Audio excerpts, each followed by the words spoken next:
Class में हम लोगों ने क्या पढ़ लिया था, ये स्टेबिलिटी रीजन वगैरह देख लिया था, न्यूक्लियर स्टेबिलिटी। और उससे पहले हम लोगों ने वही अल्फ़ा बीटा गामा पार्टिकल के बारे में देखा था, किस तरीके से कोई भी रेडियो एक्टिव सब्सटेंस है तो उससे अल्फ़ा बीटा गामा रेडिएशंस बाहर निकलते हैं।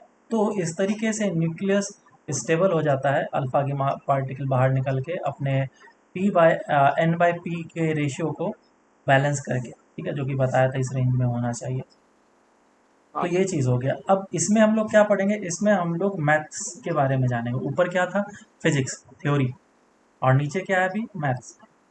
ये मैथ। वही चीज़ पहले वाले पार्ट को ही हम लोग पढ़ेंगे, लेकिन उसका मैथमेटिकल सब कुछ काम चलेगा यहाँ पे, ठीक है। जैसे कि तुम तो रिपीटर, तुमको पता ही है हर एक चीज़ क्या होगा।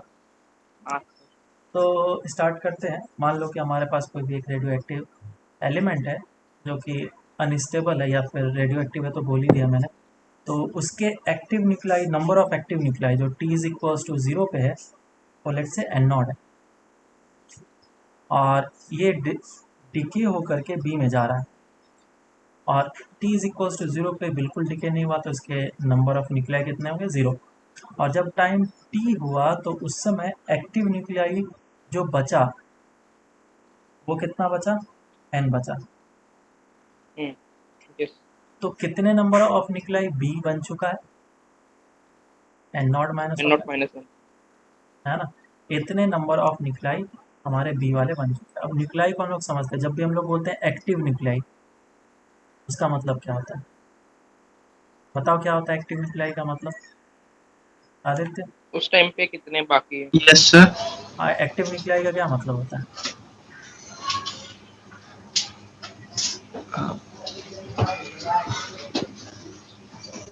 ऐसे न्यूक्लियस, पहले तो मैं एटम को दिखा रहा हूँ।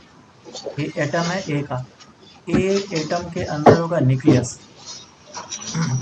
ये न्यूक्लियस अनस्टेबल है, क्योंकि ए का न्यूक्लियस है ना, हाँ। तो ये अनस्टेबल है।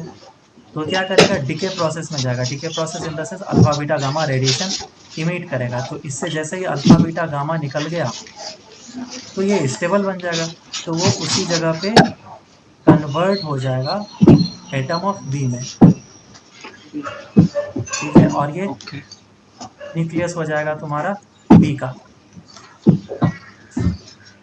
स्टेबल है। जो कि स्टेबल हो गया।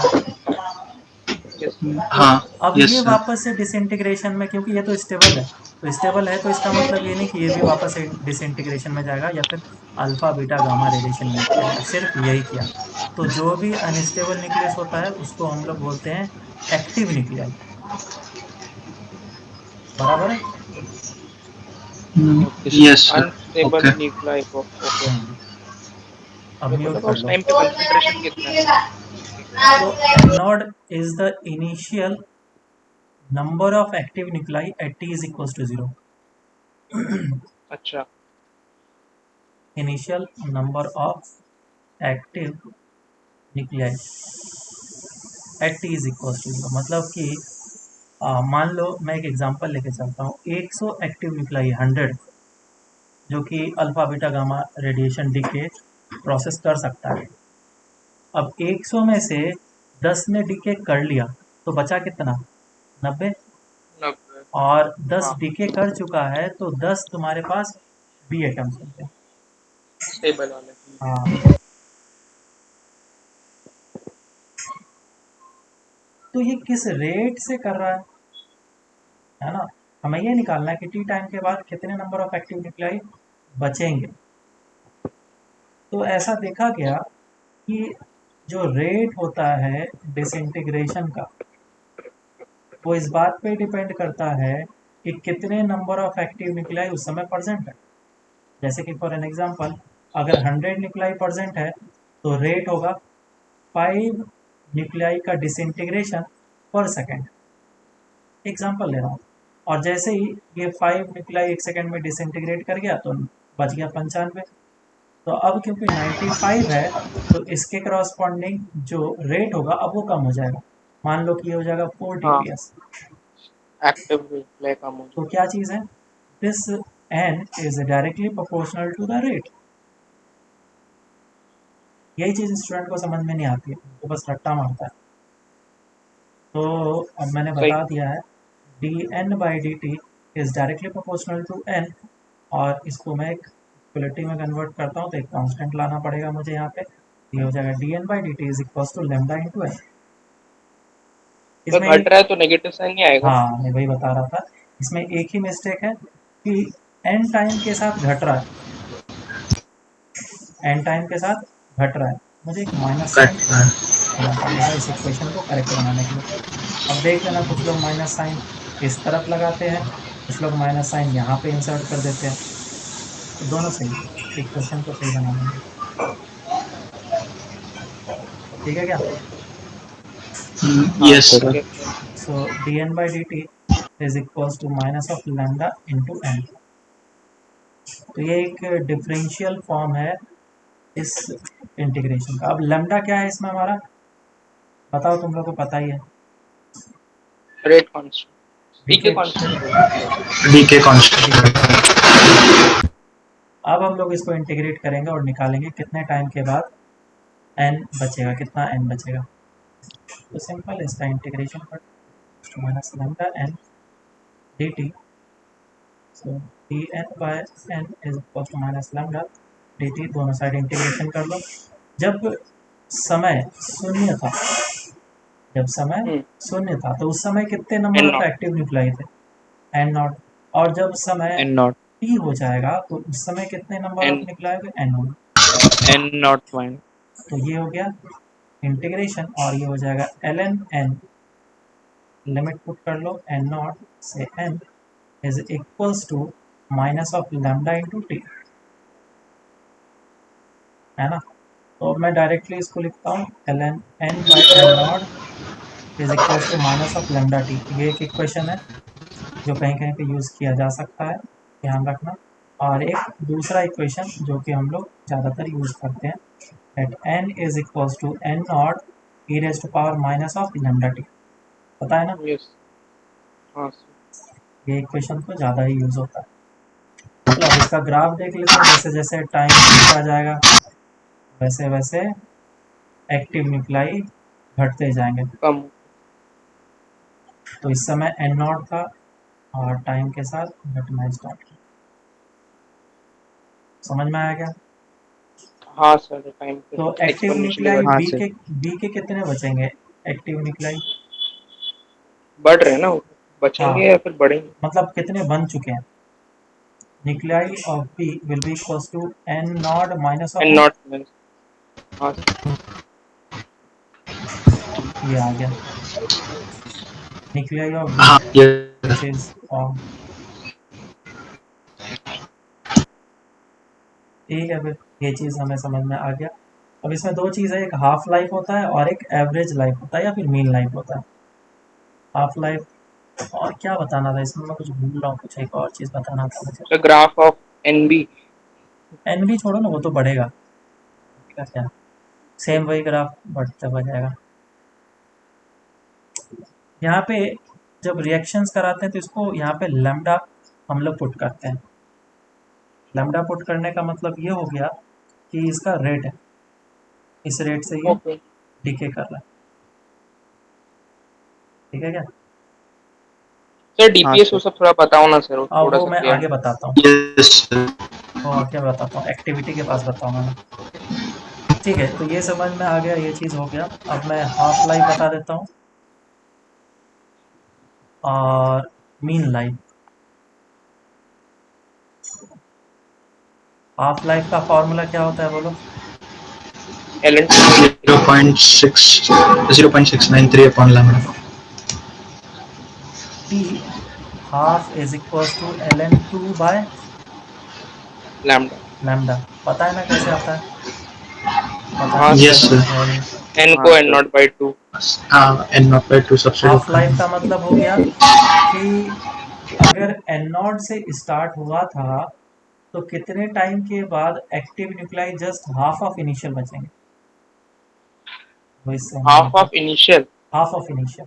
मतलब आधे बचे हैं और आधे कन्वर्ट हो गए। हाँ, मतलब दोनों का कंसंट्रेशन अगर उस टाइम सेम 100, रहेगा क्या? 100 न्यूक्लियाई है तो 100 न्यूक्लियाई से स्टार्ट किया था ए, तो इसका आधा कितना हो जाएगा 50। तो ये आधा 50। होने में जितना टाइम लगा उसको हम लोग टी हाफ बोलते हैं, बराबर है। यस।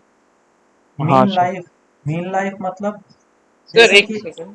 क्या बोलूं, सर मतलब एवरेज। कंसंट्रेशन जितना बना है, मतलब जितना फॉर्म हो गया और जितना इनिशियल था, दोनों सेम हो जाएगा ना सर? तब graph touch B, B intersect का ना, करेंगे हाफ लाइफ में। हाँ बी का। बी का भी 50 बचेगा।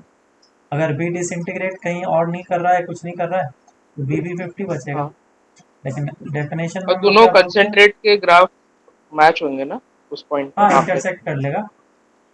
अच्छा। ये बोलना और चाह रहे हो ना, सर मतलब ये जीरो से स्टार्ट हो रहा है कोइफिशिएंट। इससे कर। हाँ सर। सर कोइफिशिएंट से उस पे फर्क पड़ता है, बी का क्या कोइफिशिएंट है सर? बी का क्या कोफिशिएंट है, क्या मतलब, लैम्डा से फर्क मतलब ए पड़ता से है टू बी, बस। टी हाफ ए से देखो, टू बी टी जा रहा है। हाफ में क्या चीज आया है, लैम्डा आया है ना। अच्छा। सर बोलना इसका से मतलब फर्क क्या होगा, पड़ेगा, सपोज इसका ए टू मतलब बी में जा रहा है। ए से बी में जा रहा है तो to B, to B. To B में, वो चीज़ हम लोग हाँ। बाद में देखेंगे। अभी तुमको ये चीज़ समझने की ज़रूरत है कि बस हाफ लाइफ का ये फॉर्मूला होता है, ठीक है। हाँ अब मीन लाइफ Yes, के sir. बारे में समझते हैं। मीन लाइफ क्या है, जैसे आदमी का उम्र ऑन एन एवरेज बोला जाता है कि 60 है, वो क्या है, mean life of the human being है 60। लेकिन क्या सभी आदमी 60 तक जीते हैं क्या, नहीं। नहीं। नहीं. एक आदमी 100 साल तक जिया, कोई 80 तक जिया, कोई 50 तक जिया, कोई 30 में ही मर गया। तो जितने भी आदमी हैं उन सबका मैंने मीन ले लिया, उसी को हम लोग मीन लाइफ बोलते हैं। तो मीन लाइफ का कैलकुलेशन करना पड़ता है और फिर उसके बाद हमारा आंसर आता है, कितना आता है बोलो, टी एवरेज या फिर मीन 1/λ. 1/λ। इन दोनों में से कोई भी हम लोग टर्म यूज़ करते हैं, या तो मतलब ये मीन या फिर वन बाई एवरेज। लैम्डा ही क्यों आया सर?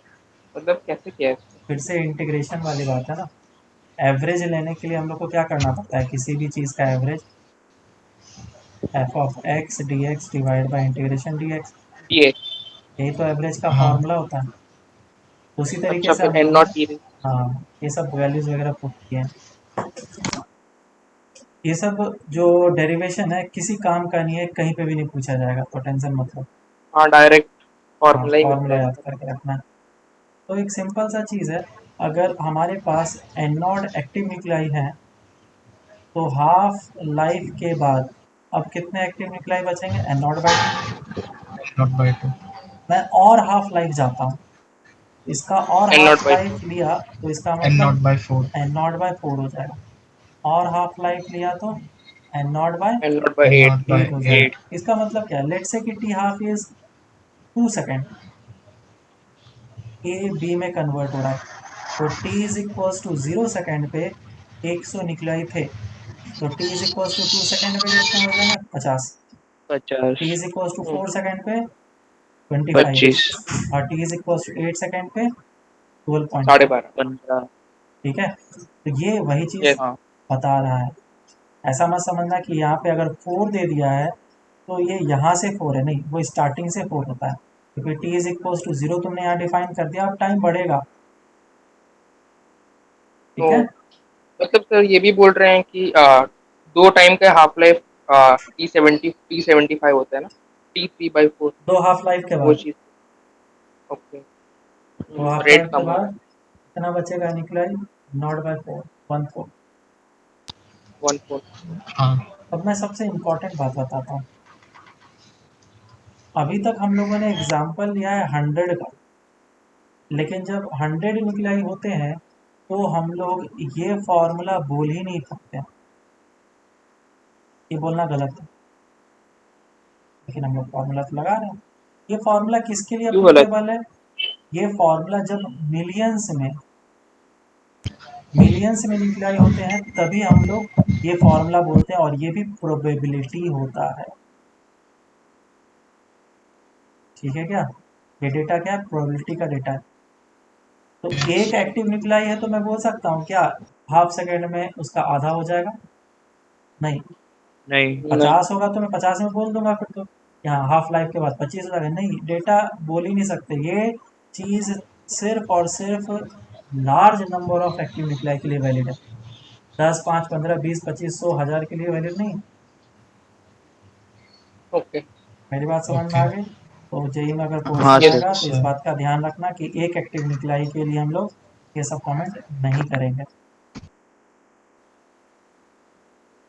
एक आगे सेकंड को लिख लेते हैं, पॉइंट लिख दो ना।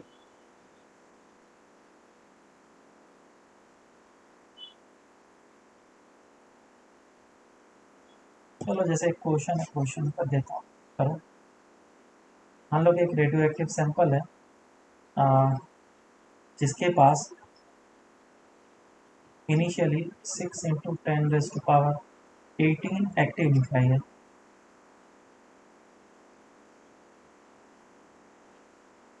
ठीक है, किसी भी पर्टिकुलर इंस्टेंट पर होगा, at any instant of time. बोला गया तो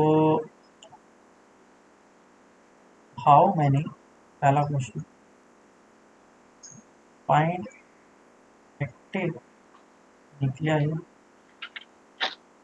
आफ्टर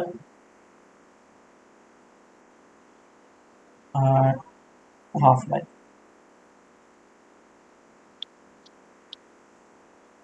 दूसरा,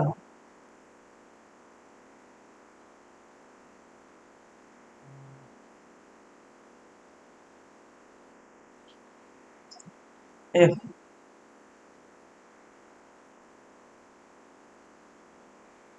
lambda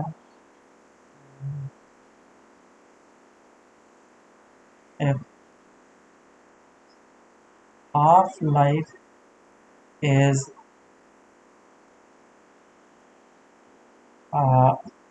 1 year, then find the number of active nuclei at 6 months. After sir 6 ये months. टाइम इक्वल टू 0 पे है ना, ये 6 × 10⁻9 18 नहीं, सॉरी। ये किसी भी पर्टिकुलर इंस्टेंट पे है, और उस इंस्टेंट के बाद हाफ लाइफ बीतने के बाद फिर कितने एक्टिव नंबर ऑफ न्यूक्लियाई बचेंगे वो बताना। सर एक सॉल्व कर।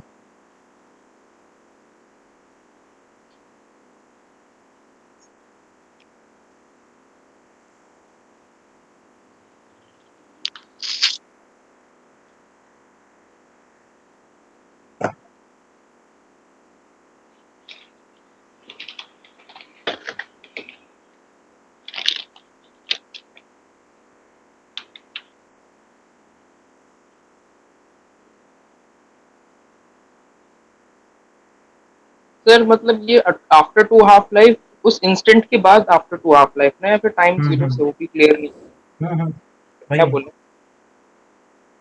उस इंस्टेंट के बाद।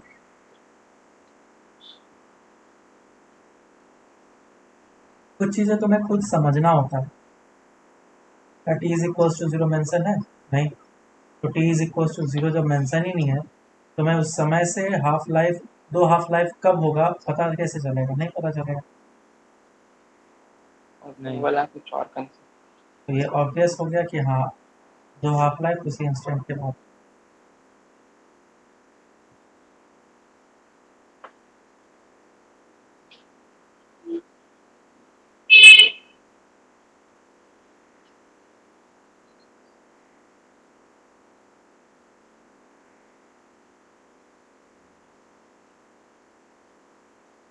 आया आंसर? तो एक सेकंड सर 1 मिनट बस हो ही गया। इजी क्वेश्चन है, ज़्यादा टफ नहीं दे रहा।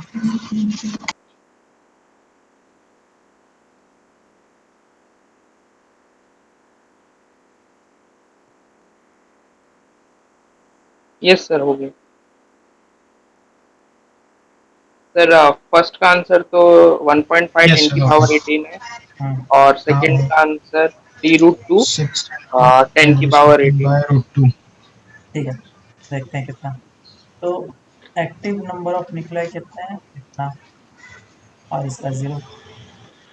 अब क्या हुआ, 2 हाफ लाइफ, तो 2 हाफ लाइफ के बाद कितना हो जाएगा, हमें पता है कि n0/2 एक बाई हाफ 4। लाइफ के बाद, और n0/4 दूसरे हाफ लाइफ के बाद। तो आंसर आ जाएगा यहाँ से तो हमारा यस सिंपल सा n0/4 विच इज कितना आ रहा है, 3/2 होगा ना। हाँ 1.5। 1.5 into 10 raised to 20 18 sorry 18 आ गया। 18। अब दूसरा जो क्वेश्चन पूछा है कि 6 महीने के बाद कितना होगा, हाफ लाइफ कितना है, कि half is equals to 1 year, और इसको क्या 1 हम यस। लोग year ln2/λ लिख सकते हैं। हाँ। हाँ हाँ लैम्डा आ जाएगा यस ln2/1 ईयर बराबर। तो n का यस वैल्यू फॉर्मूला हम लोग n0 e⁻⁻ लिखते हैं इस तरीके से। ये कितना हो जाएगा, n0 e⁻⁻λ into T, lambda का वैल्यू पुट करो, ln2/1 इंटू टाइम कितना, 6 मंथ, 6 मंथ को वन लिखूंगा बाई मैं हाफ, half year तो नीचे ईयर है और ऊपर ईयर है, कैंसिल आउट हो जाएगा, यूनिटलेस क्वांटिटी बन गया। तो yes sir लॉग के ऊपर कितना चला जाएगा, ln2 रेज टू 1/2। पावर 1/2। हाँ और ये चीज इंटरचेंजेबल होता है, पता है ना, yes sir ये एक्सचेंज कर लो, तो ये हो जाएगा n0 2 raise to power 1/2 raise to power ln e तो हो जाएगा 1, तो कितना हो जाएगा, √2 times of n0, this will be yes. The value of n। yes sir आया था सबका, हाँ yes sir इजी क्वेश्चन था। तो देखो इस, माइनस भी तो था ना?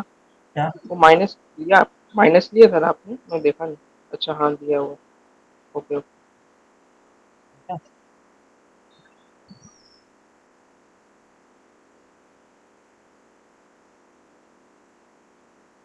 देखो इसमें यस। एक और फायदा है, वो ये है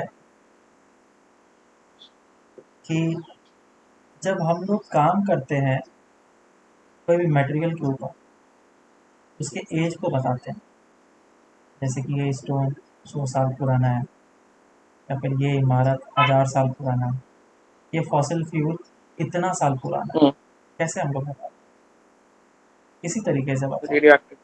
हैं। कुछ आइसोटोप्स कार्बन के ऐसे होते हैं जो कि काफ़ी ज़्यादा रेडियो एक्टिव होते हैं, बहुत कम, बहुत ज़्यादा नहीं, बहुत कम रेडियो एक्टिव होते हैं, लेकिन वो डिसइंटीग्रेट होते रहते हैं टाइम के साथ, और टाइम के साथ जब डिसइंटीग्रेट होते रहेगा तो एक टाइम ऐसा आएगा जब वो हाफ लाइफ के आसपास में होगा, और फिर टाइम आगे निकलेगा।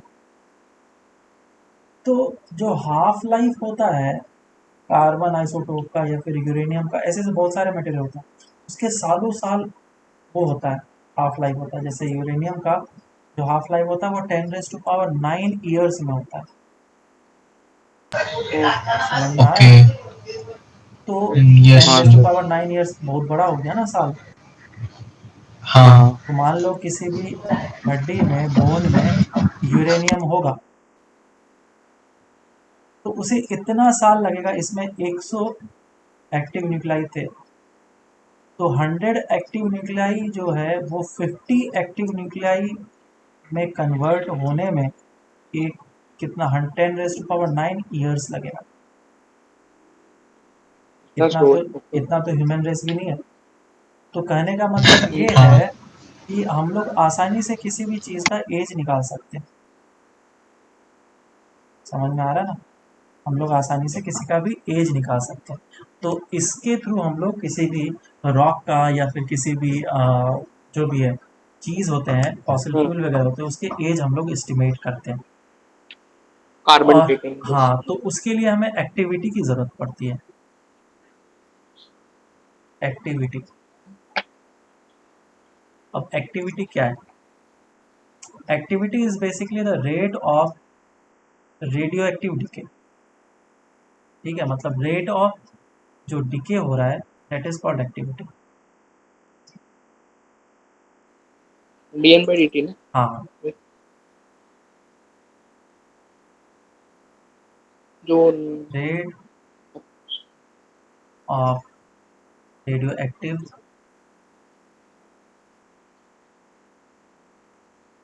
Decay of nuclei.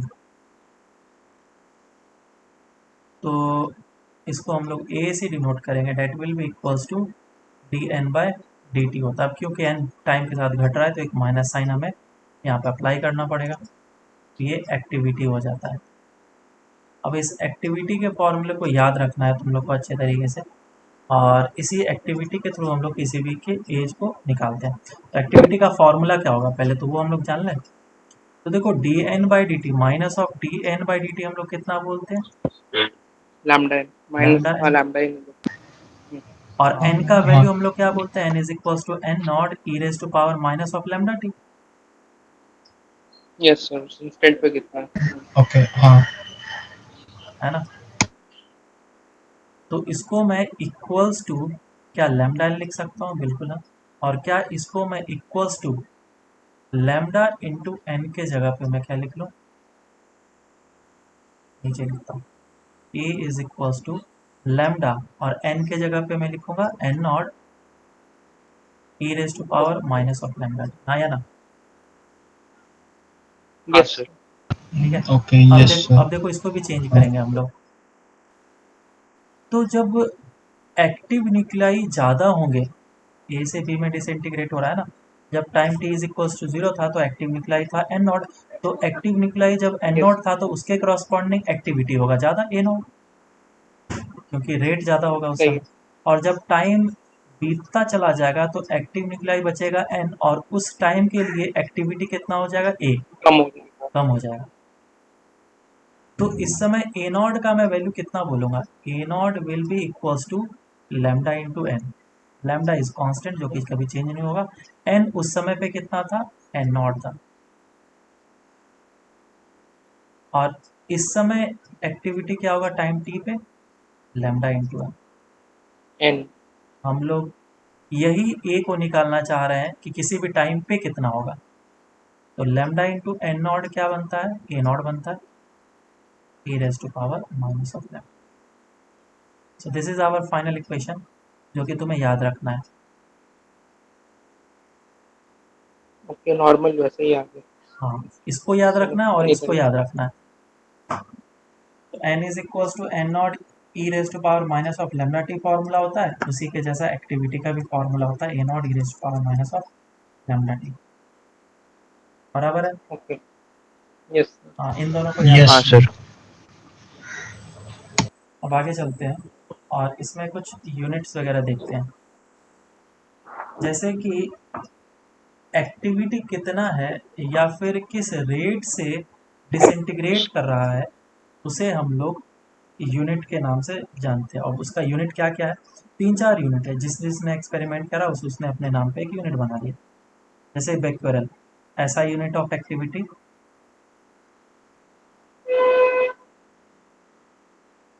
Of activity becquerel में लेते हैं हम लोग इसको, पी क्यू।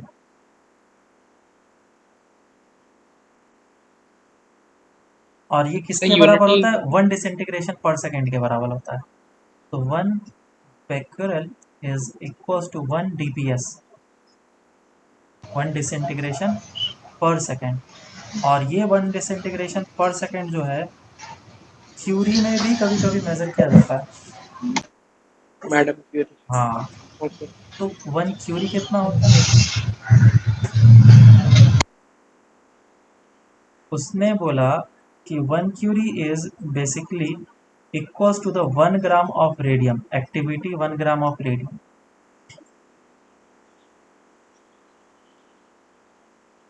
तो 1 ग्राम रेडियम, रेडियम का क्यों लिया सर? रेडियम पे काम कर रही थी वो। 1 ग्राम ऑफ एक रेडियम। स्टैंडर्ड तो ओके हमें हर कुछ ना कुछ लेना पड़ता है ना, तो इसने अच्छा, रेडियम लिया, कितना क्यों है? लिया मुझे नहीं पता। तो जो एक्टिविटी होगा 1 ग्राम रेडियम का, वही 1 क्यूरी के बराबर होगा। और इसका जो वैल्यू आता है वो 3.7 इंटू 10 डीपीएस आता है। ठीक है, सर 3. डीएसपी लिख लेंगे। डिसइंटीग्रेशन पर सेकेंड, डीपीएस। ये डीएसपी क्या होता है? अच्छा, वो पुलिस वाला।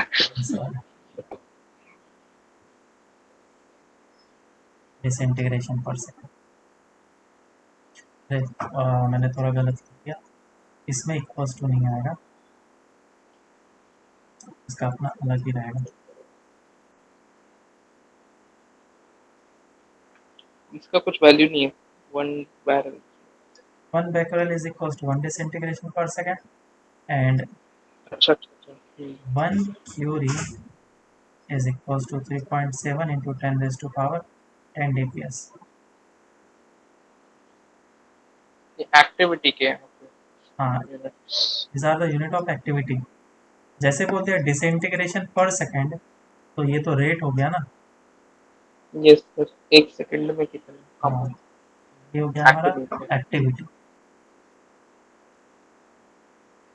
चलो आगे चलते हैं और इसमें कुछ क्वेश्चन करते हैं। लेट्स से क्वेश्चन ऐसा है कि एक आइसोटोप है कॉपर का, उसका एक्टिविटी जो है डीके कांस्टेंट दे रखा है as 1.5 into 10 raised to power -5 second inverse. तो बोला गया कि 1 ग्राम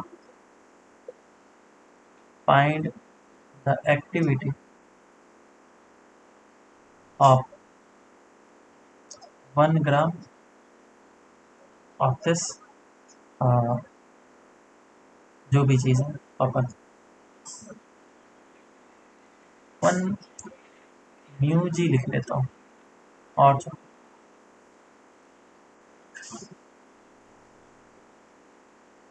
और एटॉमिक वेट ऑफ कॉपर वगैरह ले लो। मान लो वैसे 63.5 होता है, नॉर्मल के लिए 63 ले लो।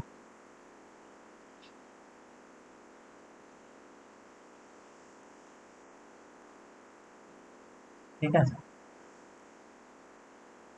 एक सेकंड से सॉल्व करो इसको।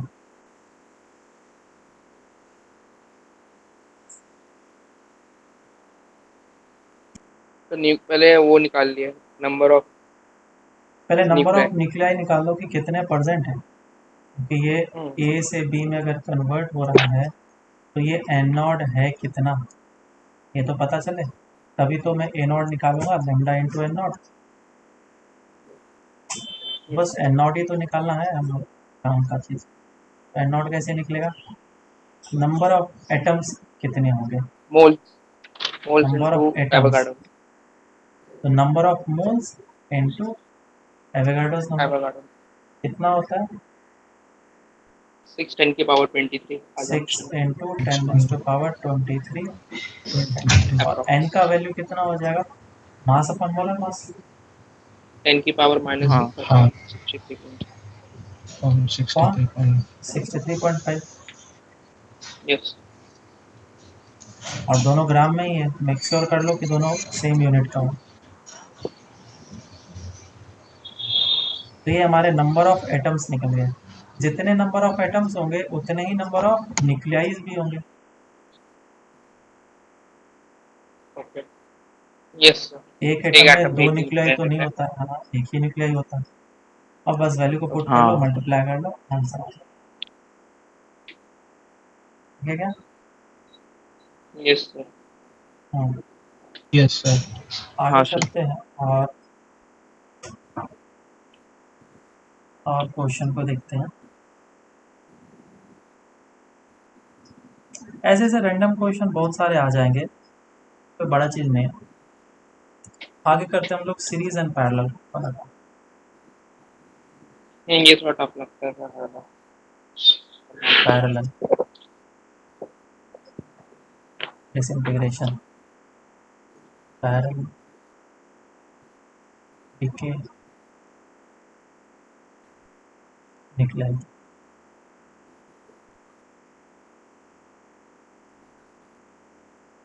मान लो कि कोई एक एटम है जो कि एक्टिव है, एक्टिव न्यूक्लियाई है, वो साइमल्टेनियसली दो रिएक्शन में पार्टिसिपेट कर रहा है, वो ए से बी भी बन रहा है और ए से सी भी बन रहा है,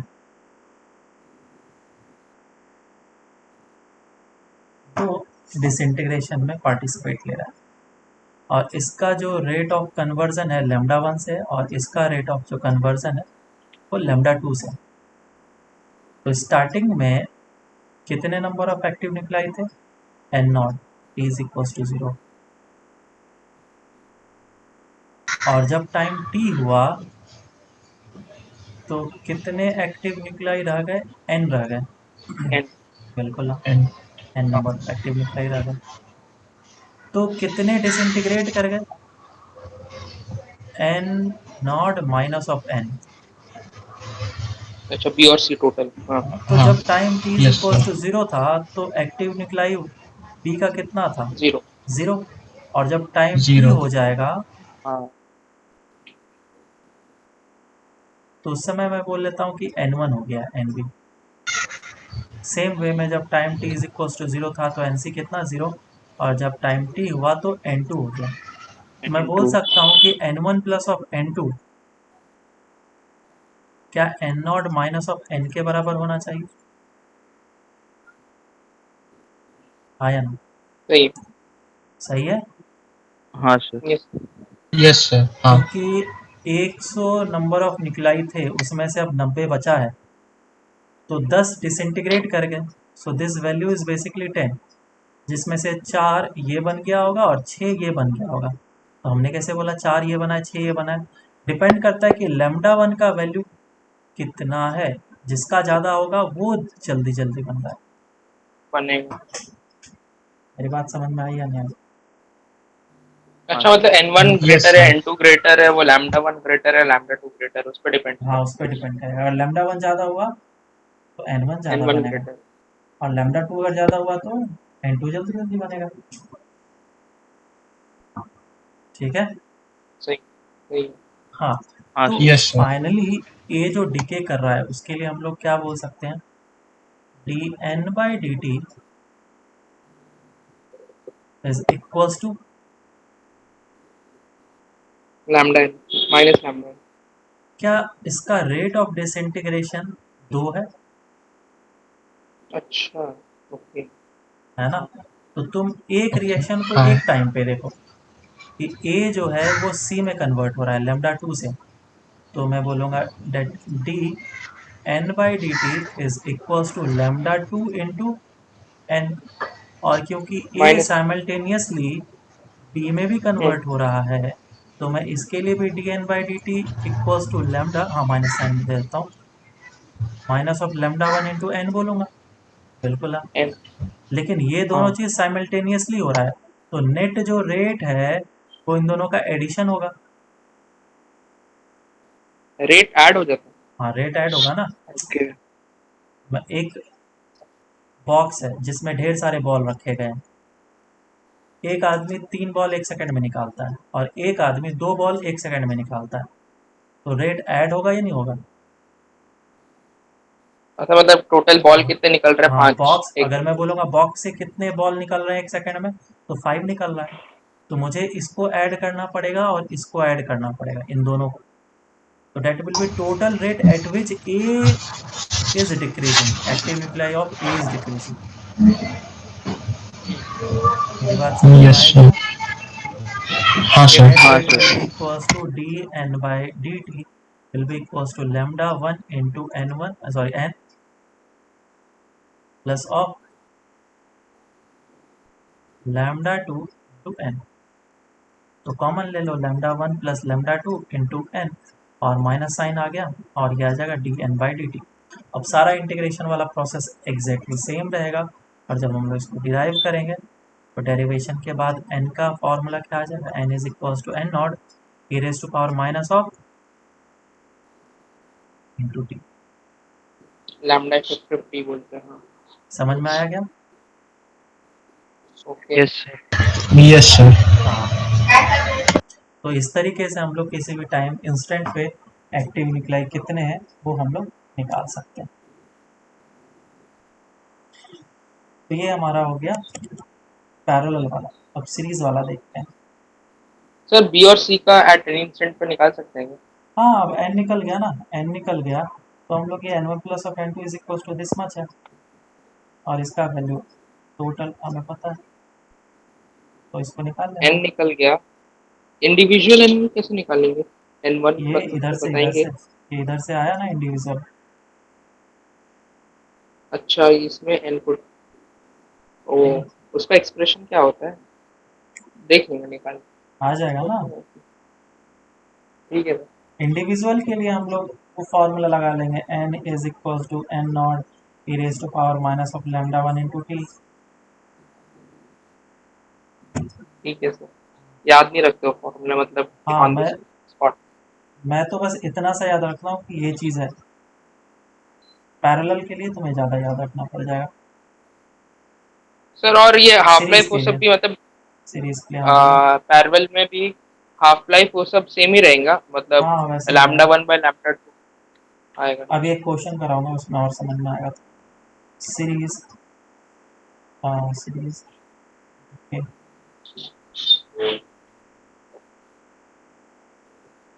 डिसइंटीग्रेशन जो भी है, सीरीज डीके या radio series radioactive decay disintegration ऐसे नाम होगा। सीरीज में क्या होगा कि मेरे पास एक एक्टिव न्यूक्लियाई है ए और वो बन गया बी, तो बी में कन्वर्ट होगा। अब बी जो बना वो भी रेडियो एक्टिव है, वो क्या करेगा, एक बार और डिसइंटीग्रेट करेगा तो सी में कन्वर्ट होगा, और सी हमारा स्टेबल है। क्लियर है? Yes sir. ओके। तो जब time t is equals to 0 था उस समय एक्टिव न्यूक्लियाई कितने थे, n नॉट, और इसके एक्टिव न्यूक्लियाई 0 एंड 0।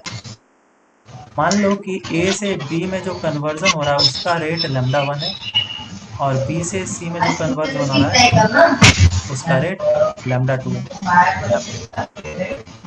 तो जब टाइम t हुआ तो उस समय जो एक्टिव न्यूक्लियाई बचे, a का वो n बचा, और b का बचा n1, और c का बचा n2। बी का भी बचेगा, अच्छा वो तो अच्छा, क्योंकि कन्वर्ट हो रहा है ना। उसमें कन्वर्ट हो रहा है और फिर वापस उसमें कन्वर्ट हो रहा है। ओके। हाँ, कुछ ना कुछ तो कन्वर्ट हो ही गया होगा। साइमल्टेनियसली हो रहा है क्या सर? साइमल्टेनियसली हो रहा है। जैसे ए के पास था 100, टी इज इक्वल टू 0, तो ये 0 0, और जैसे 90 हुआ तो ये 10 कन्वर्ट हो चुका है, लेकिन 10 कन्वर्ट होने से पहले यहाँ पे कभी ना कभी 5 तो कन्वर्ट हुआ होगा। तो जब 5 था तो हाँ उसी समय ये डिसइंटीग्रेट हो गया था सी में, तो यहाँ पे कुछ तो एक्टिव न्यूक्लियाई बच जाएंगे। ये बात समझ में आई? ओके। तो ये बचेगा 8 और ये बचेगा 2, ताकि total number of active nuclei always an not के बराबर ही हो। वो तो रेट कांस्टेंट पे भी डिपेंड करेगा ना, Okay. सी बनेगा कि नहीं। हाँ, राइट। कितना जल्दी बनेगा वो लैम्डा 1 लैम्डा 2 पे डिपेंड करेगा, जो कि हम लोग थोड़ी देर में डिस्कस करेंगे। लेकिन n1 plus of n2 plus of n not के बराबर, ठीक है क्या? Yes, हाँ sir. सर। अच्छा, कंजर्वेशन ऑफ पार्टिकल। हाँ, ओके। न्यूक्लियाई तो उतने ही रहेंगे, एटम के कंजर्वेशन करेंगे हम लोग। चलो, तो ये चीज़ हो गया हमारा, बात समझ में आ गया। हम लोग ए से बी जब डिसइंटीग्रेट कर रहा है उसके लिए फॉर्मूला अप्लाई कर, क्या फॉर्मूला लगेगा? n1 जो सर होगा वो किस रेट से बन रहा है? Lambda 1 से डी, एन वन। हाँ okay. D N by D T, minus lambda N हाँ one. minus lambda 1 into lambda N, 1 into, only N. हाँ। yes sir. तो इधर से हम लोग क्या बोल सकते हैं, n will be equals to n naught e raise to power minus of lambda 1 into T. N one ना। हाँ, n नॉट, n1 क्यों? Okay N, N naught. ये हाँ सही है। इसके लिए, अब इसके लिए भी तो फॉर्मूला लगेगा। हाँ अब यहाँ पे प्रॉब्लम आता ये है, अब इसको मैं दूसरी तरीके से तुम्हें समझाऊंगा। पहला जो निकालना था वो आसान था। सर, इसके लिए n n नॉट जैसा हो जाएगा ना? मतलब n not minus n n1 रहेगा। एक टैंक है, ठीक है, और उस ओके टैंक में पानी भरा हुआ है हम्म और मैंने नल खोल दिया है, पानी गिर रहा है। मान लो कि 5 लीटर 1 सेकेंड में पानी गिर जाता है, तो इसका जो वाटर लेवल है टाइम के साथ कम होगा या घटेगा या बढ़ेगा? कम होगा। होगा। कम कम होगा। कम होते जाएगा। लेकिन अब हाँ मैंने क्या किया, एक ऊपर से और नल खोल के रखा है जो कि इसमें पानी भर भी रहा है। ये तो इक्विलिब्रियम का एग्जांपल है। तो तुम मुझे ओके। बताओ इसका लेवल घटेगा बढ़ेगा या कांस्टेंट रहेगा? कांस्टेंट डिपेंड रहेगा। करेगा वो कितने अगर लेवल पे। रेट सेम है तो सेम रहेगा। हाँ, डिपेंड करेगा कि हाँ क्या तुमने इसका रेट सही रखा है, सेम रखा है या चेंज रखा है। मान लो कि मैं इसमें 8 लीटर पर सेकेंड से पानी भर रहा हूँ, तो ओवरफ्लो इसका हो जाए। वाटर लेवल क्या होगा? तो बढ़ने लगेगा, बढ़ेगा। बढ़ेगा। बढ़ेगा। यस। सेम कॉन्सेप्ट यहाँ पे समझ लो भाई, कि तुम 1 सेकेंड में 5 न्यूक्लियाई जो है वो डिके करवा रहे हो और 1 सेकेंड में तुम 8 न्यूक्लियाई बना रहे हो, तो ओ इफेक्टिवली 3 से बन रहा है। कितने न्यूक्लियाई बचे? ओके, हाँ, 3 से बन रहा है। अब मेरी बात समझ में आई क्या? सही है। तो इसका ओके। यस कैसे हम ब्रो। लोग रेट लिखेंगे? That dN2/dt, sorry N1, dN1/dt, formation जो बनने का रेट है।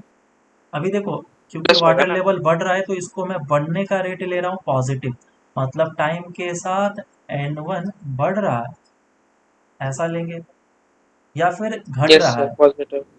या फिर घट रहा है। बोलो, डिपेंड करता है वो। क्या कराना है, बढ़ाना है या घटाना है? क्योंकि साइन उसी हिसाब से लेना होगा ना। अगर तुम बढ़ा रहे हो तो बढ़ाना है। इस वैल्यू को ज़्यादा रखना बढ़ाते पड़ेगा हैं। मैग्नीट्यूड में। हाँ, तो ये कितने रेट से बन रहा है? कितने रेट से बन रहा है? 3 से मतलब नहीं नहीं नहीं, ये n 8 को मैं कैसे करके लिखूं? इधर से बन रहा है ना ये 8 लैम्बडा को। में। dN/dt। एक second. λ1 and λ1 n1 and λ2 n2, समझो अब अच्छे तरीके से कौन क्या चीज़ है। दोनों रेट को ही बताता है, क्यों? क्योंकि dN/dt is basically equals to lambda into N, sorry. Confuse है, एक सेकेंड। क्या हो रहा है?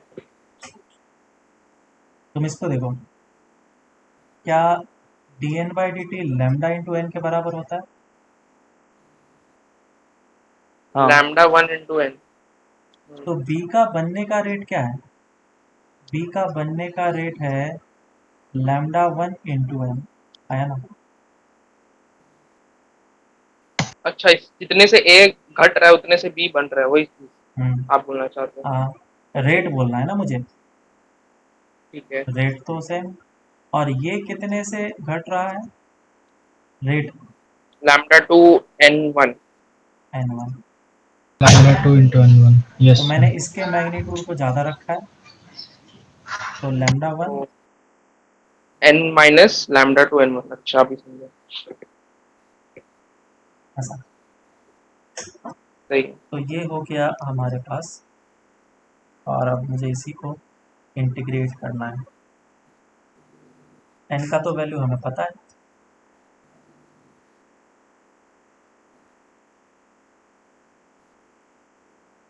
n का वैल्यू पुट कर लो, λ1 n is equals to n naught E raise to power minus λ1 into T minus λ2 n1। और इसको मैं इस तरफ लेकर के आ जाता हूँ, इतना हो जाएगा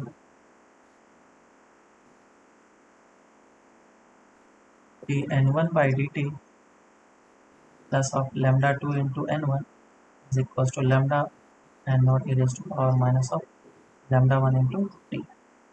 इंटीग्रेटिंग फैक्टर वगैरह पता ही होगा तुम्हें क्या होता है, मैथ्स में बताया गया होगा इंटीग्रेशन वगैरह। हाँ सर। हाँ सर। ये हो जाएगा हाँ सर। ये इसको माइनस इंटीग्रल ऑफ तो इसको तुम लोग ये इंटीग्रेट कर लैम्डा। सकते हो। हाँ सर। हाँ, इंटीग्रेट करके मुझे n1 बताओ कितना आ रहा है। मैं यहाँ पे नहीं तो डायरेक्ट एक सेकंड।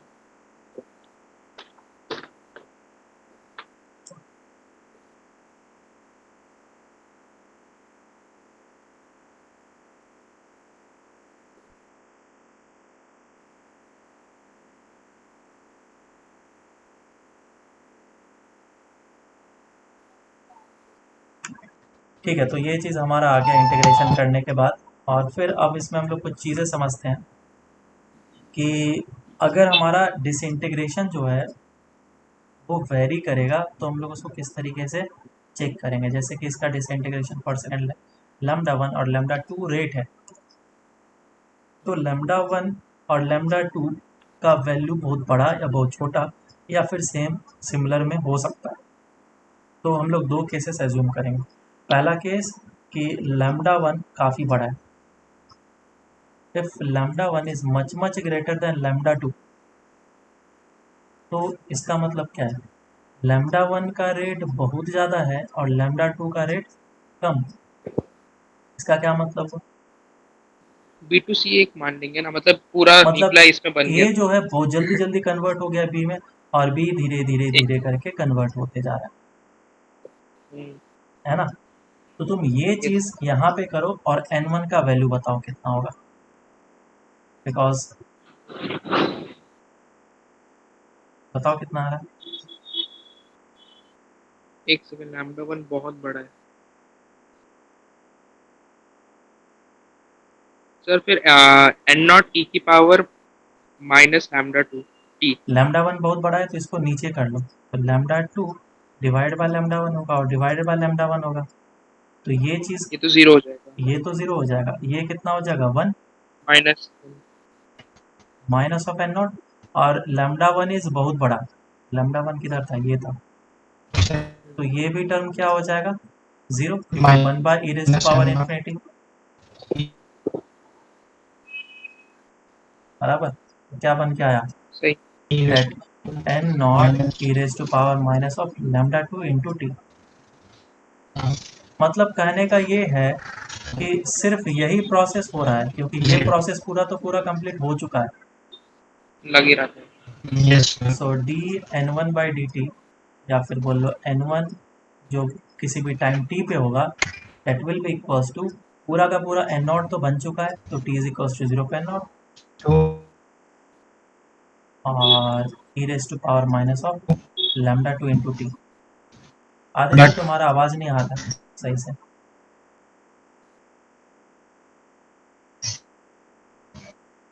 अब दूसरा केस करते हैं बी, कि if lambda 2 is much much greater than lambda 1। इसका क्या मतलब है, सर वो तो ए पे डिपेंड करेगा ना, बी कितना बन रहा है। तो लैम्डा 2 बहुत ज़्यादा है, इसका मतलब ये कि ये जो भी चीज़ बना फटाक से सी बन गया। बी बने, हाँ, समझ में बी आया या नहीं। नेग्लेक्ट होगा ना। पहले तो फॉर्मूला निकालो तुम, ये जो n1 का वैल्यू था उससे यूज़ करो, lambda 1 into N naught divide by lambda 2 minus lambda 1 और e raise to power minus lambda 1 T e raise to power minus of lambda 2 into. इस अप्रोक्सीमेशन को यहाँ पे यूज़ करो और बताओ क्या आ रहा है। एक सेकंड, ज़ीरो आ रहा है अप्रोक्सीमेटली, समझ में आया। और इसको तुम यहाँ से समझ सकते हो कि जितना भी लैम्डा 2 बहुत ज़्यादा है, जितना भी n1 बन रहा है वो सारा का सारा तो कन्वर्ट ही हो जा रहा है, तो यहाँ पे बेसिकली कुछ बच ही नहीं रहा सही है। हाँ, है ना। यहाँ पे कुछ भी नहीं बच रहा है, पूरा का पूरा कन्वर्ट हो जा रहा है। तो इसीलिए हमारा n1 क्या होगा, जीरो। बी बनेगा नहीं, डायरेक्ट स्टेप्स पे खोलेगा। क्लियर है क्या। सही है। हाँ सर। ओके, क्वेश्चन करते हैं। सर ये बी का ये तो एन वन का एक्सप्रेशन है, एन टू का नहीं होगा क्या, मतलब एन नॉट के टर्म्स में एक्सप्रेशन? अब तो ये काम हो ही नहीं रहा है ना, डायरेक्ट यही काम हो रहा है। सर इसी केस में नहीं है, इसी केस में नहीं, मतलब जनरल केस में जनरल केस में क्या, एन टू का एक्सप्रेशन नहीं बनता n2 का वैल्यू तो एन इससे टू? निकलेगा ना, क्या लिखा था हम लोगों ने, n1 plus n2 plus n is equal to n naught, इससे निकलेगा ना। एक लिख ही लेते हैं। दो का एक्सप्रेशन पता है तो n2 नहीं निकलेगा क्या, यस। बस क्वेश्चन का।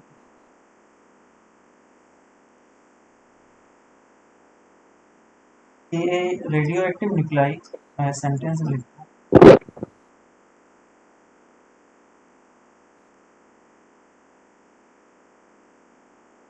can decay by two different processes.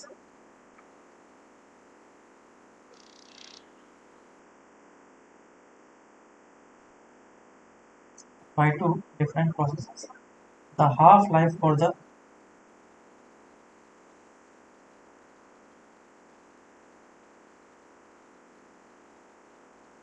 first process is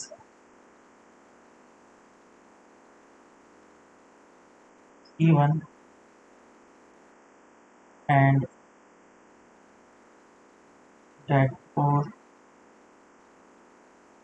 the second is T2.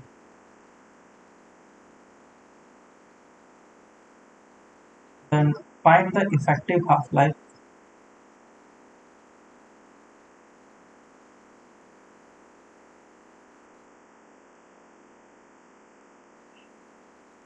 ठीक है, यही क्वेश्चन पूछ रहे थे ना, ऑफ न्यूक्लियस तो डेरिवेशन सॉल्व कर उसको।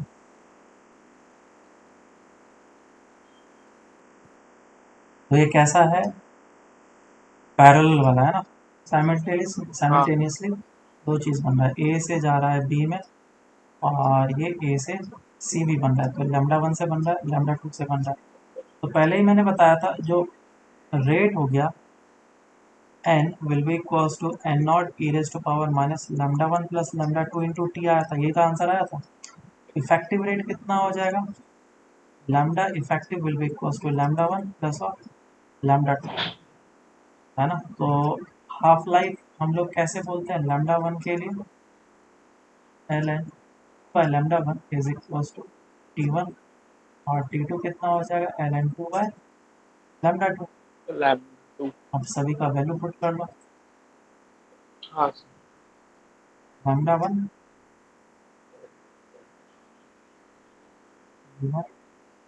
प्लस बाय टी टू, तो एल एन कैंसिल आउट कर लो इधर से, one by T will be equals to one by T one plus one by to.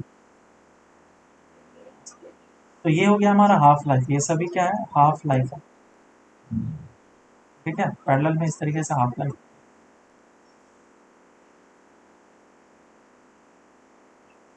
एक और क्वेश्चन का,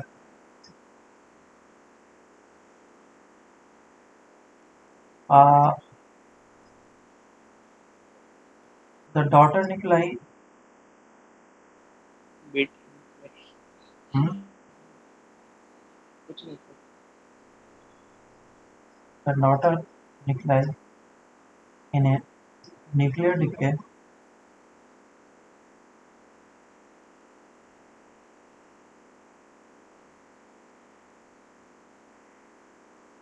is radioactive.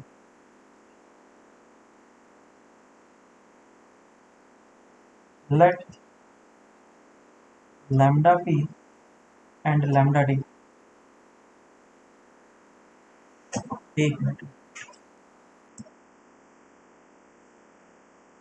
is lambda p and lambda d.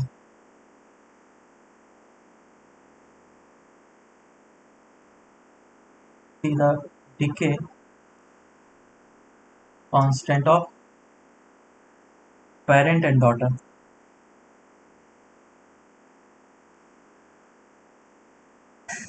Nuclei. And let NP and ND be the number of nuclei of parent and daughter.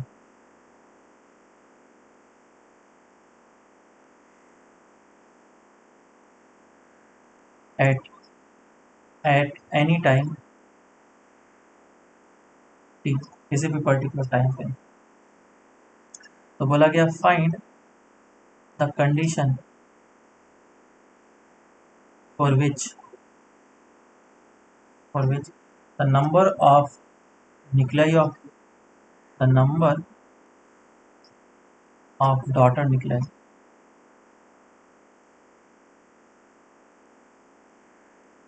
becomes constant. Solve करो इसका। एक second रुक जाइए ना, last कौन सा रिएक्शन है, सीरीज है या पैरेलल है? Series of course.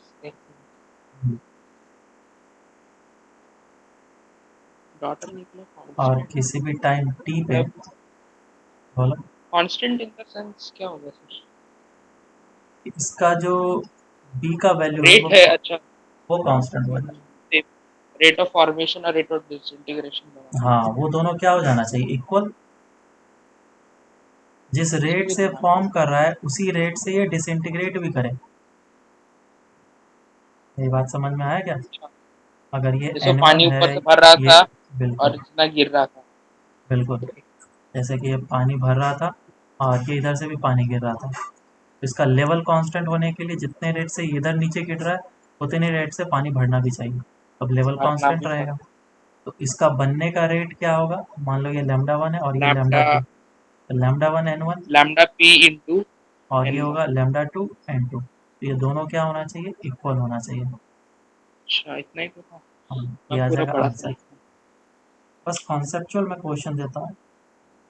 चलो देखो, इसमें क्वेश्चन करने जाए तो और भी है, वैल्यूज़ वगैरह बहुत ज़्यादा देना होता है, डेटा वगैरह होता है, इसलिए मुझे पसंद नहीं आता है।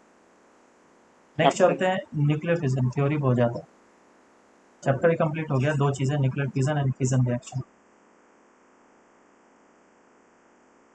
न्यूक्लियर फिजन रिएक्शन बताओ क्या होता है न्यूक्लियर फिजन रिएक्शन? जुड़ना, मतलब दो डॉटर न्यूक्लियाई जुड़ती है, मतलब जो भी है दो न्यूक्लियाई जुड़ के, लाइटर न्यूक्लियाई जुड़ के स्टेबल जोन में जाने के लिए फ्यूजन हाँ, तो बेसिकली जो यूरेनियम से बात करते हैं 235 होता है आइसोटोप, वो जब एक न्यूट्रॉन को एब्जॉर्ब करता है, स्लो मूविंग न्यूट्रॉन, ध्यान रखना, उल्टा बोल दिया। उसका काइनेटिक एनर्जी भी कितना होना चाहिए, 0.04 इलेक्ट्रॉन वोल्ट होना चाहिए। इससे ज़्यादा होगा तो वो एब्जॉर्ब ही नहीं कर पाएगा। जब ये स्लो मूविंग है, थ्योरेटिकल डेटा है। हाँ करेक्ट डेटा है, और जब ये स्लो मूविंग न्यूट्रॉन को एब्जॉर्ब करता है तो ये हाईली अनस्टेबल हो जाता है, तो ये टूट जाता है दो डॉटर न्यूक्लियाई में, x प्लस वाई में, और साथ ही साथ या तो दो न्यूट्रॉन या फिर 3 न्यूट्रॉन को और इमिट कर देता है, बराबर है। जब ये ऑन एन एवरेज बोलते हैं हम लोग 2.5 न्यूट्रॉन इससे बाहर निकलता है, डिपेंड, इसमें टोटल 4 रिएक्शंस आते हैं, 4 रिएक्शंस, जिसमें कभी 2 न्यूट्रॉन निकलता है और किसी में 3 न्यूट्रॉन निकलता है, जानने की ज़रूरत नहीं है क्योंकि अब तुम्हें थ्योरी देना है नहीं। तो ये जो न्यूट्रॉन बाहर निकलते हैं इसकी काइनेटिक एनर्जी बहुत ज़्यादा होती है, बहुत ज़्यादा इन द सेंस बहुत ज़्यादा। मेरी बात समझ में आ रही है क्या? न्यूट्रॉन्स तो हाँ, न्यूट्रॉन्स की एनर्जी बहुत ज़्यादा होती है। जब इसकी एनर्जी बहुत ज़्यादा होती है तो ये एनर्जी ज़्यादा होने के कारण से यूरेनियम एब्जॉर्ब नहीं कर पाता है, तो रिएक्शन नहीं हो पाता। ठीक है, तो पहले समझते हैं चेन रिएक्शन क्या होता है। चेन रिएक्शन तो कम एनर्जी का ही क्यों ऑब्जर्व करते हैं टाइप? अभी रुको तो सही, बताओ ना। चेन रिएक्शन क्या होता है, मान लो कि एक यूरेनियम पार्टिकल है, मतलब मेरे पास इस जगह पे ढेर सारे यूरेनियम है, 1 ग्राम यूरेनियम, 1 ग्राम यूरेनियम में इतने सारे एटम्स आ जाएंगे, तुम्हें पता है। मैं एक एटम की बात कर रहा हूँ, ये एक एटम, उस एक एटम को मैंने किसी तरीके से एक्टिवेट करा दिया। न्यूक्लियर बॉम्ब जो होता है वो इसी तरीके से वर्क करता है। चाहे तुम्हारा न्यूक्लियर सोर्स होता है जिससे हम लोग एनर्जी निकालते हैं, न्यूक्लियर पावर प्लांट, तो किसी तरीके से मैंने एक एक्टिवेट कर दिया, तो वो क्या कर देगा, 3 न्यूट्रॉन को निकाल देगा बाहर। और मान लो कि तीनों न्यूट्रॉन है कैपेबल कि वो दूसरे यूरेनियम को जाकर के हिट करे और वो भी अनस्टेबल बन जाए। तो ऐसे ऐसे 3 यूरेनियम एटम वापस से अनस्टेबल हो जाएंगे, तो इससे 3 न्यूट्रॉन निकलेंगे और ये भी इसको एक्टिवेट कर देगा। न्यूट्रॉन निकलते जाएंगे और हाँ, और तुम्हें कुछ अब करने की जरूरत नहीं है, तुमने सिर्फ एक को किया, बाकी वो खुद ही खुद होने लगे। इसको हम लोग बोलते हैं चेन रिएक्शन, और इतना बड़ा धमाका होगा कि इसका असर सालों तक दिखेगा तुम्हें। हिरोशिमा, हाँ हाँ, ठीक। समझ में आया। तो हाँ ये चीज़ है हमारा फंडामेंटल, और इसको हम लोग चेन रिएक्शन बोलते हैं। तो न्यूट्रॉन जब हमारा बाहर निकलता है तो हम लोग क्या करना चाहते हैं, एनर्जी विड्रॉ करना चाहते हैं यूरेनियम से। तो पावर प्लांट में क्या करते हैं, इसको हम लोग रॉड, टर्मिनेट कैसे कर देते मैं एक वीडियो भेजूंगा लिंक, उसमें देखना तुम, काफ़ी अच्छे तरीके से समझ में आएगा चीज़ें। यूरेनियम रॉड्स को डिप करते हैं, है ना, इसमें यूरेनियम लगा होता है, और यूरेनियम रॉड्स को जब डिप करते हैं तो इसके रिएक्शन को इनिशिएट करते हैं। एक न्यूट्रॉन पार्टिकल को मैंने जाकर के हिट करा दिया, तो रिएक्शन स्टार्ट हो गया और इस तरीके से 3 न्यूट्रॉन बाहर निकल गए। लेकिन इसका काइनेटिक एनर्जी क्या है, बहुत ज़्यादा। इस एनर्जी से लगभग 200 mega electron volt of energy निकलता है। अब वो कितना होता है? मेगा तो है, बहुत है। इतना ही देख लो ना। और काइनेटिक एनर्जी कितनी होनी चाहिए, 0.04 इलेक्ट्रॉन वोल्ट। तो लगभग लगभग एनर्जी न्यूट्रॉन के पास बहुत ज़्यादा हो गया है। तो ये स्ट्राइक करेगा तो ये बाउंस बैक कर जाएगा, एब्जॉर्ब नहीं कर पाएगा, ठीक है, कोलिजन हो जाएगा।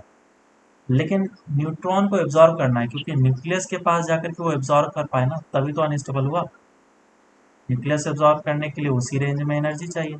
तो हम लोग क्या करते हैं, इसको एक ऐसे मीडियम में डिप करते हैं जिसके कारण से ये कोलाइड कर करके अपने काइनेटिक एनर्जी को डिक्रीज कर देता है। तो हम लोग या तो जनरली वाटर लेते हैं या फिर हार्ड वाटर लेते हैं, अच्छा ड्यूटेरियम। ठीक है। इन दोनों का हम लोग यूज़ करते हैं, इस मीडियम का, जिससे कि वो कोलाइड कर करके अपने काइनेटिक एनर्जी को घटाए, और घटाने के बाद इसकी काइनेटिक एनर्जी इस लेवल में आ जाए, और अब स्ट्राइक करेगा तो अब वापस से 3 न्यूट्रॉन बाहर निकलेंगे, वो भी ज़्यादा काइनेटिक एनर्जी होगा, और ये प्रोसेस चलते जाएगा। लेकिन ये चेन रिएक्शन होने के कारण से मेरा तो जो ये है, क्या बोलो, पावर प्लांट, वो तो एक दिन एक्सप्लोड कर जाएगा, है कि नहीं। ये जी, तो अनकंट्रोल हो गया ना। बहुत सारे पैदा हो जाएंगे बहुत उसमें। सारे हो जाएंगे, बहुत सारे रिएक्शन जिसको हम लोग कंट्रोल नहीं कर सकते हैं। तो इसको कंट्रोल करने के लिए न्यूक्लियर रिएक्टर की हम लोग बात कर रहे हैं। खत्म ही कर दो एक्टिव न्यूक्लियाई। हम्म। आज, न्यूक्लियाई खत्म कर देते यूरेनियम। हाँ, आज चैप्टर कंप्लीट हो जाएगा, टेंशन मत लो। तो नहीं इस, चैप्टर नहीं बोल रहा, हाँ, मैं बोल न्यूक्लियर, रहा हूँ न्यूक्लियर खत्म कर देते क्या यूरेनियम के, वो पूछ रहा हूँ। नहीं नहीं, टर्मिनेट कर। खत्म तो हो ही नहीं पाता है, बहुत ज़्यादा अमाउंट में रखते हैं, रॉड्स वगैरह डिप करते रहते हैं कंटिन्यूसली। तो ये बहुत ज़्यादा एनर्जी रिलीज करता है। ये तो एक एटम से निकला, तुम 1 ग्राम एटम में बताओ कितने सारे न्यूक्लियस और कितने सारे रिएक्शंस होंगे, तो कितने एनर्जीज निकलेंगे, मल्टीप्लाई कर लो। हाँ 10⁻⁶ 10⁻23 एटम्स होते हैं 1 मोल में ना। एक मोल में। ओके। सोच लो उस मतलब हिसाब से, बहुत ज्यादा ही रहेंगे। बहुत और ज़्यादा हो एक जाए, इतना चीज। एनर्जी इतना ज़्यादा हो जाएगा तुम कंट्रोल ही नहीं कर पाओगे। तो मुझे तो करना है कंट्रोल, तो कंट्रोल करने के लिए 3 फैक्टर का हम लोग यूज़ करते हैं। एक मॉडरेटर होता है, एक मल्टीप्लिकेशन फैक्टर होता है, एक कंट्रोल रॉड होता है, एक सेफ्टी रॉड होता है।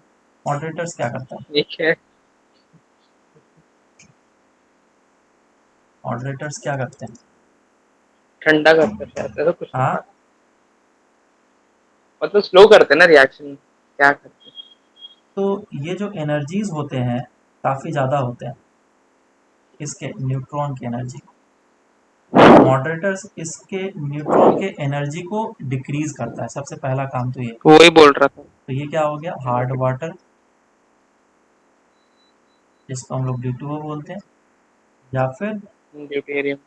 H2O, simple water. कोई कोई प्लांट में H2O भी यूज़ किया जाता है, तो इसे हम लोग मॉडरेटर बोलते हैं। दूसरा है हमारा multiplication factor,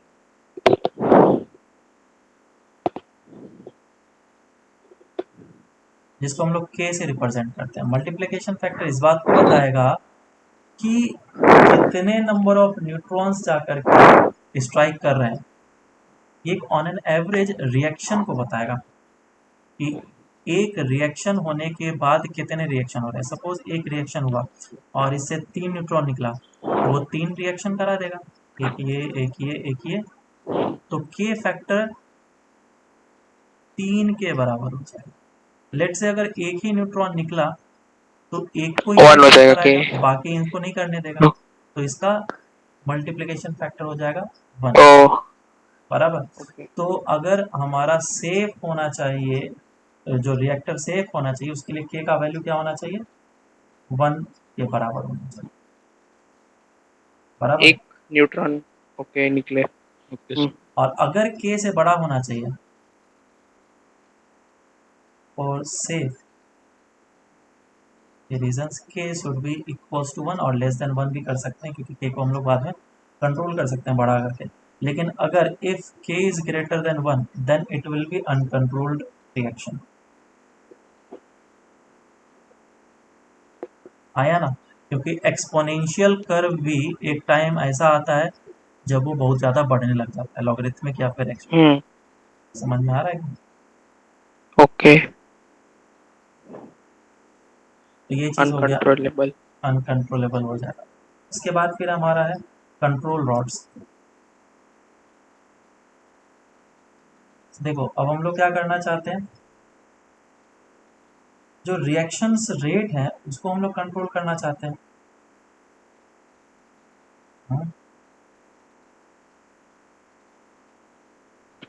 okay, control room से रिएक्शन को कंट्रोल करने के लिए कंट्रोल करने के लिए यूज। तो कंट्रोल कैसे किया जा सकता है, इधर से 3 न्यूट्रॉन जो निकला रिएक्शन से, उन तीनों के पास काइनेटिक एनर्जी। ऐसा करो कि इन तीनों न्यूट्रॉन में से 2 न्यूट्रॉन को किसी तरीके से तुम खा जाओ, गायब कर दो, तो एक ही न्यूट्रॉन बचेगा और एक ही रिएक्शन कर पाएगा।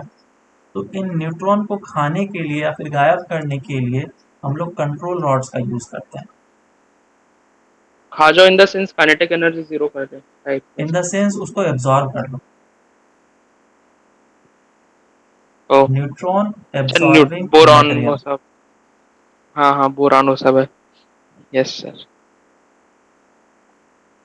अच्छा, इसलिए यूज होता है। अच्छा, ताकि न्यूट्रॉन को एब्जॉर्ब कर लो, जैसे कि कैडमियम वगैरह होता है। बोरॉन भी है। हाँ, यस सर। और लास्ट होता है सेफ्टी रॉड्स। जैसे कि ऐसे काम जिसमें कि के का वैल्यू बहुत ज़्यादा हो गया, के का वैल्यू 1 से बड़ा हो गया, रिएक्शंस एक्सप्लोड करने लग गए, तो सेफ्टी रीजंस के लिए हम लोग सेफ्टी रॉड्स भी रखते हैं, जिसका काम वही होता है, न्यूट्रॉन को एब्जॉर्ब करना। लेकिन ये हाई अमाउंट में न्यूट्रॉन को एब्जॉर्ब करेगा। अच्छा, मतलब एफिशिएंट हाँ, नहीं रहेगा उतना। तो this rods will decrease the value of K। Neutron वही बात है वन ना, वही के। कंट्रोल रॉड्स और सेफ्टी रॉड्स का काम सेम है लगभग लगभग, लेकिन दोनों अलग अलग पर्पस के लिए यूज किया जाता है।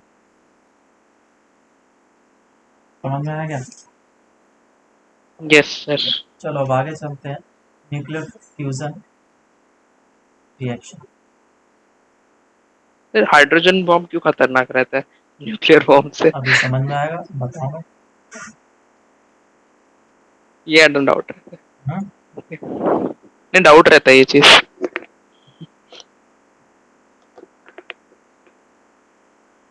इसमें फ्यूजन में क्या होता है? टूटता है फिजन में और फ्यूजन में जुड़ता है। तो इसमें भी लगभग वही दो तीन कितने 3-4 रिएक्शंस होते हैं। कितने रिएक्शंस होते हैं? 4 रिएक्शंस होते हैं, जिसमें कि हाइड्रोजन हाइड्रोजन का होता है, हाइड्रोजन ड्यूटेरियम का होता है, ड्यूटेरियम ड्यूटेरियम का लाइटर होता एलिमेंट्स। है ना। हाँ, तो वो यस सर। जुड़ते हैं टूटते हैं। सन में जो होता है रिएक्शंस वो कुछ ऐसे होते खत्म नहीं हुआ क्या सन का फ्यूल अभी? कब से चल हैं। रहा हाँ, है? सन का कब से क्या? चल रहा है सन? अरे वो जलता खत्म ही नहीं हुआ रहेगा। अभी तक। जब तक वो है तब तक हम लोग। इतना बड़ा अमाउंट में कंज्यूम करता है तभी भी इतना बड़ा हाँ, चीज। और साथ ही साथ इसके साथ कुछ एनर्जी निकलता है 0.42 मेगा इलेक्ट्रॉन वोल्ट। और यहाँ पे अगर हम दूसरा देखें ड्यूटेरियम और हाइड्रोजन का रिएक्शन, तो वो कुछ इधर से HP ये आ जाएगा और कुछ हीलियम का मास 3। 49 अच्छा। Mega electron volt. ये हीलियम नहीं है ना, आइसोटोप। अब आइसोटोप है हीलियम का। हम्म। ये कन्वर्ट होगा अब इसमें हीलियम।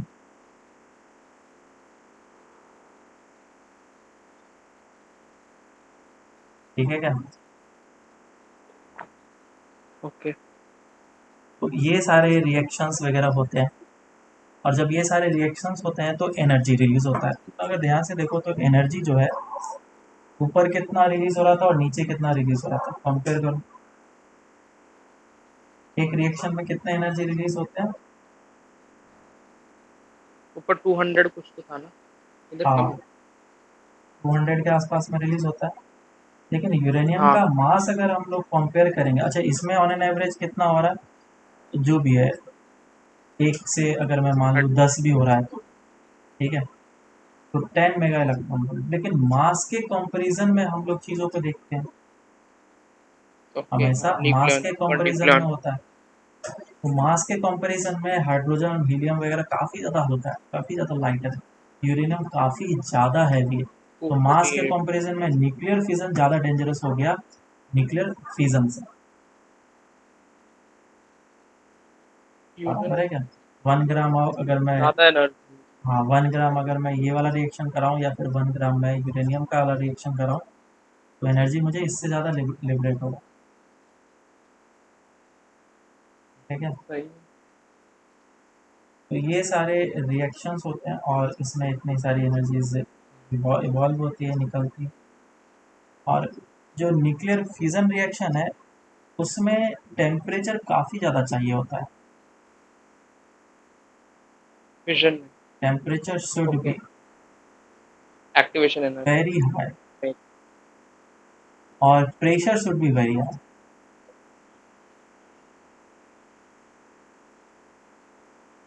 नहीं तो पूरा एटमॉस्फेयर में हाइड्रोजन हाइड्रोजन गैस रखा हुआ है, आग लग जाना चाहिए, है ना। हाँ।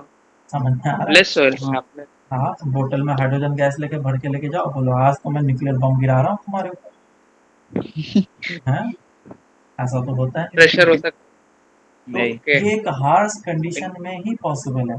ऐसा नहीं कि तुम्हारे पास अगर यूरेनियम है तो तुम हाथ में उसको लेकर के जाओ तो वो डेंजरस हो गया। यूरेनियम का जो दूसरा वाला आइसोटोप है वो डेंजरस है। हालांकि रेडियो एक्टिव है वो तो उस हिसाब से डेंजरस है ही, लेकिन तुम उसको ट्रिगर नहीं कर सकते हो रिएक्शन। मेरी बात समझ में आ रही है? ट्रिगर नहीं कर सकते। हाँ, ओके। नहीं तो वो जो न्यूक्लियर तो रेडियो एक्टिव है तो जो क्या कर बॉम्ब सकते हैं हम लोग के जो साथ? बॉम्ब के अंदर रखा हुआ है उसी समय एक्सप्लोड कर जाना चाहिए। अरे बॉम्ब हाँ के अंदर क्या वो फिल भी है। करते हैं? यूरेनियम। यूरेनियम तो यस रखा सर। हुआ है, तो एक्सप्लोड करे ना फिर, क्यों नहीं कर रहा?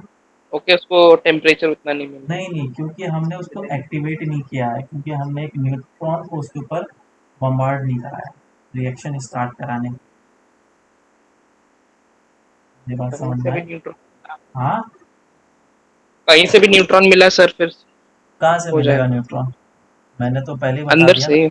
हाँ, वही तो बोल रहा हूँ, हाँ। इसीलिए तो काफ़ी सेंसिटिव मटेरियल होता है। इसको मेक श्योर किया जाता है कि न्यूट्रॉन को हम लोग अपने अलग तरीके से बम्बार्ड करें। तो जब बम्बार्ड करने का टाइम आता है उस समय ये न्यूट्रॉन को इसके ऊपर फॉल कराता है और फिर चेन रिएक्शन स्टार्ट। फिर रोक के बताओ तो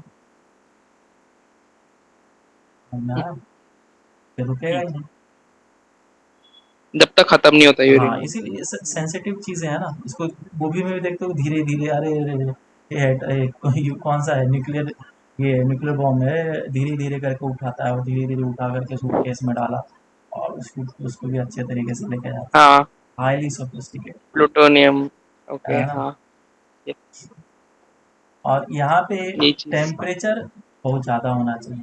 और हाइड्रोजन वाले केस में देख लो, हाइड्रोजन लेकर गिलास से फेंक फेंक करके मारता है, बलून तोड़ता है, फोड़ देता है, कोई फर्क नहीं पड़ता क्योंकि हमें पता है ये रिएक्शन होगा ही नहीं, क्योंकि इसमें टेम्परेचर टेम्परेचर नहीं है। ज़्यादा चाहिए और प्रेशर भी ज़्यादा चाहिए। क्यों ज़्यादा चाहिए? और जब हाइड्रोजन न्यूक्लियस के बारे में बात करें तो ये दोनों पॉजिटिवली चार्ज होते हैं, और पॉजिटिवली चार्ज होते हैं तो इसके पास इतनी काइनेटिक एनर्जी होनी चाहिए कि अच्छा, रिपल्शन। उसका न्यूक्लियस एकदम बहुत ही ज़्यादा पास में आ जाए, 10⁻⁻15 मीटर के रेंज में आ जाए, तभी वो एक दूसरे को एब्जॉर्ब कर सकता है, तभी वो न्यूक्लियर रिएक्शन क्रिएट कर सकता है। और ये तभी हो सकता है जब इसकी काइनेटिक एनर्जी बहुत ही ज़्यादा हो, डेट मीन्स टेम्परेचर ज़्यादा होना चाहिए। टेम्परेचर और ज्यादा ये हो। तभी हो सकता है जब इंटरनल प्रेशर बहुत ज़्यादा बिल्ड हो, एक दूसरे के ऊपर प्रेशर लगा रहा हो।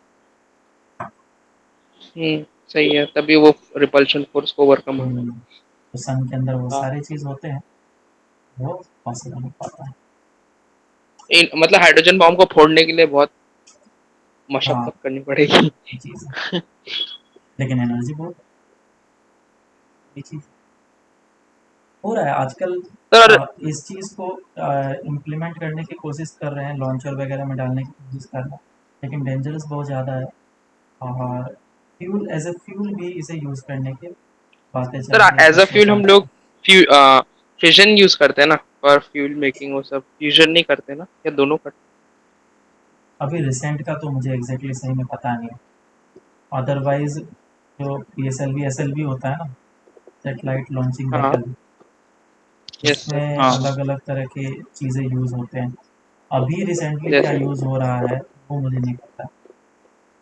फ्यूल एज ए फ्यूल उसको जो यूज़ कर सकते हैं ना, लिक्विड का तो जो होता है, हाउस होल्ड गैस, एनर्जी बनाने के मीथेन लिए वीथेन है, वो सब उसको मिक्स करके अलग तरीके से चीज़ें करते हैं। लिक्विड तो प्रोपेलेंट बोलते लाइटर, हैं वो हाँ सब। लाइटर भी होना चाहिए, ऐसा नहीं कि हैवी है, क्योंकि ऊपर लेके जा रहे हो ना, पेलोड ही बढ़ गया तुम्हारा। हाँ। ठीक है, तो फिर ये हो गया हम लोग का कंप्लीट पूरा चैप्टर, और फिर हम लोग नेक्स्ट क्लास से नेक्स्ट चैप्टर स्टार्ट करेंगे।